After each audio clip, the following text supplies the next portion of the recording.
mes frères, c'est de rester positif.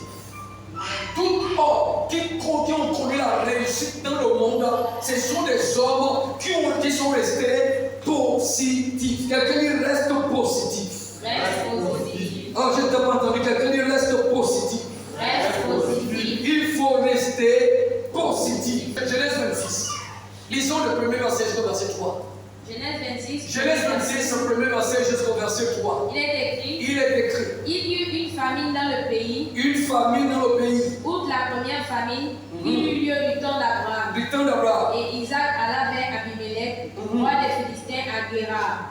L'Éternel lui apparut et dit, ne descends pas en Égypte, demeure dans le pays que je te dirai. Séjourne dans ce pays-ci. Je serai avec toi et je te bénirai, car je donnerai toutes ces contrées à toi et à ta postérité. Amen. Amen. Ici, il y avait la famine. Ça veut dire que dans le lieu là, les choses étaient secs, les choses étaient dures. Quand tu regardes même la chose, tu ne vois même pas quelque chose en train de se produire. Mais Dieu te dit qu'il sera avec toi. Mais quand toi tu regardes, tu vois la famine, tu vois tes difficultés, je ne vois même pas quelque chose qui peut manger ici. Mais Dieu te dit, je serai avec toi. Quelqu'un qui reste positif. Restez positif. La capacité à rester positif est ce qui va aussi t'amener à connaître la réussite dans la vie. On te parle d'un temps de famille qui te passe même la famille qui avait autant d'Abraham.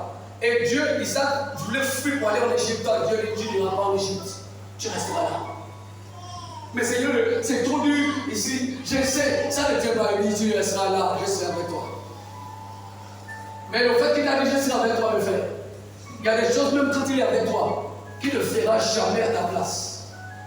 Oui, si vous comprenez Dieu comme ça, vous allez réussir avec Dieu. Mais si nous, on comprend mal Dieu, la paresse va s'emparer de vous.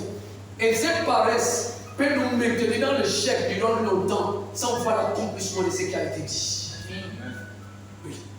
Donc regarde, Dieu dit à Isaac, ne pars pas, tu resteras ici. Tu vas rester dans la famille là. On dit à la famille, Dieu dit tu resteras là, tu ne descends pas ici. Je serai avec toi. Même quand il y a la famille. Ça veut dire, mais si ça ne marche pas ici, je suis avec toi. Je serai avec toi. Restera là. Je vais accomplir la promesse que j'ai faite à ton père. Maintenant, voilà ce qu'Isaac a fait. Parce qu'Isaac connaissait Dieu. C'est pourquoi il faut apprendre à connaître Dieu. L'apprentissage est une chose importante. Regarde, on dit ça ne marche pas. On te parle de la famille. Dieu dit qu'il sera avec toi. Là où c'est Dieu avec tout le monde, Dieu dit qu'il sera avec toi. Quand tu as déjà, mes frères, une parole de la part de Dieu, tu dois rester positif. Amen. Même quand tu vois la négativité, tu dois rester positif. Regarde ceci. Regarde verset 12 et verset 13. Dans la famille, regarde ce que Isaac a fait. Verset 12 à 13. Verset 12 à 13. Isaac s'aima dans le pays. Regarde, quelqu'un peut s'aimer le temps de la famille. Qu'est-ce qui le pousse à s'aimer le temps de la famille? On te dit que les temps sont difficiles et compliqués. Ça ne marche pas en sérieux, mais tu sais quand même. Qu'est-ce qui te garantit que tu vas réussir? Plus que Dieu, plus qu'on te dit, c'est le temps de la famille. Quand on dit la famille, ça veut dire la famille. Vous connaissez ce que ça veut dire? C'est le temps de la sécheresse. Ça veut dire que même quand tout est sec, tu peux faire quelque chose et réussir. Quelqu'un est avec moi, amen. Amen. Si Dieu est avec toi, là où c'est difficile pour tout le monde, si toi tu sais ce qu'il te faut faire, tu peux t'en sortir. Amen. Si seulement tu as Dieu avec toi. Amen. Quelqu'un dit, il me faut Dieu avec moi. Il me faut Dieu avec moi. Lis le texte, c'est quoi? Lis le texte, voici. Isaac s'aima dans ce pays. Isaac s'aima dans ce pays. Et il recueillit cette année le centuple. Uh-huh. Car l'Éternel le bénit. Car l'Éternel le bénit. Cet homme devint riche. Cet homme devint riche malgré la famille. Et il alla s'enrichissant Et il alla s'enrichissant de plus en plus. Jusqu'à ce qu'il devient fort riche. Maintenant, regardez quelque chose. Dieu a promis, je serai avec toi. Vous pensez que c'est Dieu qui a semé? Est-ce que Dieu est venu semer? Non. Et si Isaac n'avait pas semé, dis-moi d'où viendra sa réussite? Parce que la réussite ne vient pas, ne vient que dans ce qu'on fait. Quand on n'a pas quelque chose qu'on fait, il n'y a pas de réussite. Quelqu'un est avec moi, amen. Amen. La vie de prière, tu n'as pas. Mais tu as envie de réussir dans tous tes combats. Attention. Tu ne pries pas Dieu, tu ne jeûnes pas, tu ne fais rien de toutes ces choses. Mais tu veux réussir ta carrière, ton appel. Comment vas-tu faire pour réussir ça? Même quand tu as toute la Bible qui est là, dans la tête.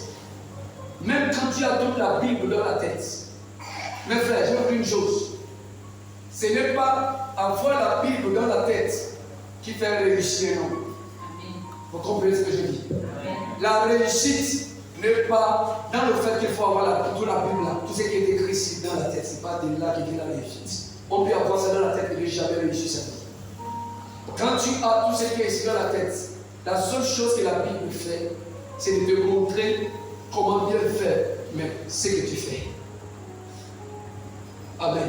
Amen. Qu'est-ce que tu fais pour réussir? Comment fais-tu pour réussir ta vie? D'autres font des choses qu'il ne faut pas faire. Ils veulent réussir leur carrière. Ça ne viendra jamais comme ça. La réussite, mes frères, c'est l'homme qui l'attire. Et nous attirons la réussite en faisant ce qu'il faut faire. C'est par là qu'on attire la réussite de sa vie. Amen. Holy One, mighty God, now your name be that you.